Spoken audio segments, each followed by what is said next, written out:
tripartite suspension of operation agreement has renegotiated ground rules. The three sides also agreed on the need for a negotiated solution to bring lasting peace to Manipur, reduce the number of designated camps, and stringent physical verification of militant cadres by security forces to delist foreign nationals, if any.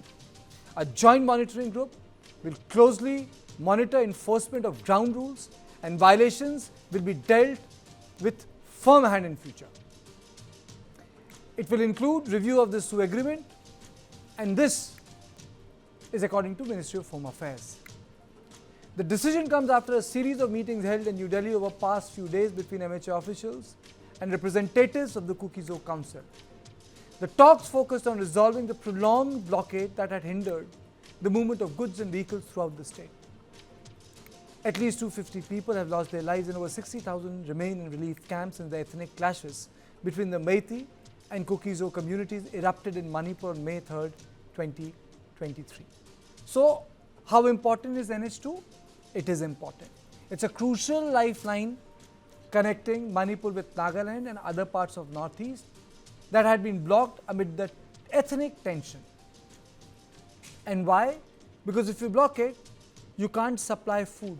If you don't supply the food, you press the pain point for the people living in the valley.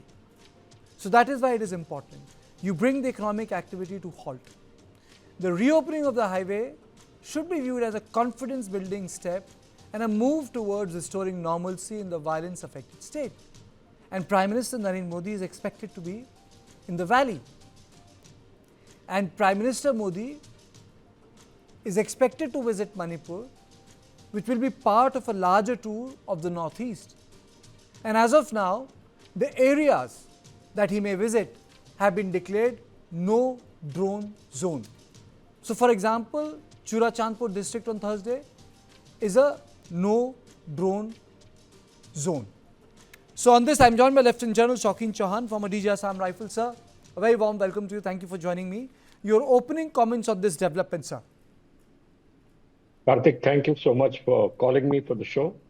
I indeed am overjoyed by this development of opening the National Highway-2, as well as the agreement with the Kuki-Zo groups for both the extension of the ceasefire, secondly for the SU agreement, and as well as the fact that the Prime Minister will be in Manipur on Thursday and Friday. That's marvelous news.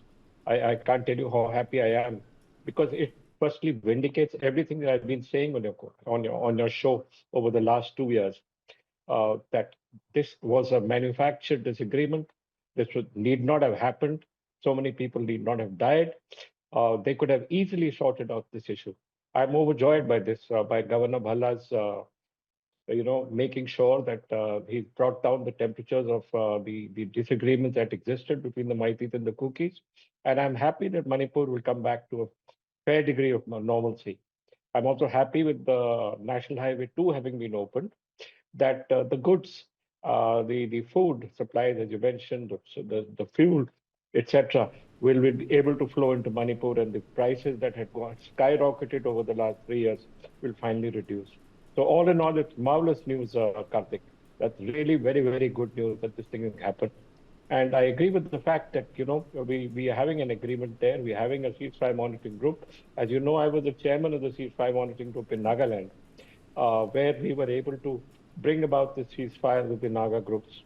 And I think a similar authority like we have in Nagaland should be instituted in Manipur to discuss these issues with the SU groups and to firstly verify them, because that was a job, that was one of my jobs as the chairman of the ceasefire monitoring group, to monitor the ceasefire as well as to set the ground rules and to make sure that the ground rules were obeyed. So these are important issues. I hope that whoever is going to go there, as whenever you create that authority, the authority needs to take over the lessons that we learned from Nagaland, and those lessons need to be implemented on the ground. So all in all, it's a marvelous system, and I'm very happy, Karthik, that you brought notice to this, and you're doing this show here today. Thank you. I congratulate Governor Bhalla. Absolutely. There are two questions, sir. One, Why was the crisis, the CMG so successful in the Nagaland, the one which you ran? That's my question to you. And how can it be replicated in Manipur, and should be replicated in Manipur? And secondly, if you notice, sir, two very extreme point of views have been reconciled by Governor Bhalla.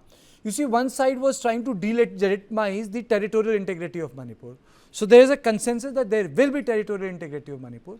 And the other side was trying to delegitimize the agreement between centre and the militants, which was part of the Sioux agreement. That has also been kept with tough checks on it. So two extreme positions have been reconciled. Your thoughts on both these issues? Firstly, how can we make this a success? The authority that we created in Nagaland had three major issues, Karthik. One was it was an agreement that we signed with the insurgent groups and the government of India that you will have a chairman for an authority like this. And there was a broad acceptability that you needed a chairman who was experienced, who had an idea of what was happening, and who could deal with both the insurgents and the government of India and the armed forces with equal measure, because it requires more than being a neutral party, an acceptable face. So firstly, when you create this authority, you must create an acceptable face, a person with the authority, with the knowledge, with the capability of bringing all these groups together. That is the first thing. If the chairman is not acceptable to the people, then the chairman loses the battle from day one. That's the first issue. Secondly, the creation of ground rules. Ground rules need to be practical, need to be implementable, need to be obeyed by both the groups on the ground as well as the armed forces and the government of India and the state government. It's very important that these ground rules are obeyed and they are followed, not just in letter, but also in spirit. And thirdly, you need adaptability. Yes. Certain things happen. They happen. Things can go wrong. There's a need for an adaptability by all sides. In Nagaland, whenever something like this used to happen, for example, I was there during the time when there was a fire between the army and the NSCN. The army mistakenly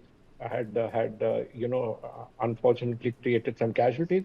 I was able to quickly call the groups together and say, look, this is what has happened. We are sorry for this. The army was quickly able to apologize for that thing, and we were able to settle the issues up. You also are aware that I was able to bring Kango